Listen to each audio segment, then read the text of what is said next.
Committee দেওয়ার কারণে BNP আজকে ঐক্যবদ্ধ হয়ে এই আওয়ামী লীগ ফ্যাসিস্টদের কমিটিতে আনার জন্য মাছপাড়া ইউনিয়ন বিএনপি সবাই প্রতিবাদ সংগ্রামে আজকে ঘিতুরপুর মাঠে উপস্থিত হয়েছে।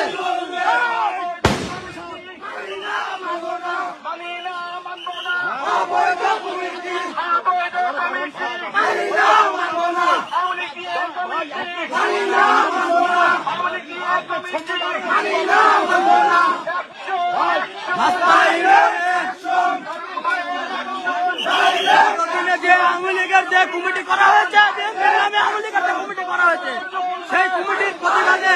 আজ মাছপাড়া ইউনিয়ন বিএনপি ঐক্যবদ্ধ হয়ে এই কমিটিকে প্রতিহত করার জন্য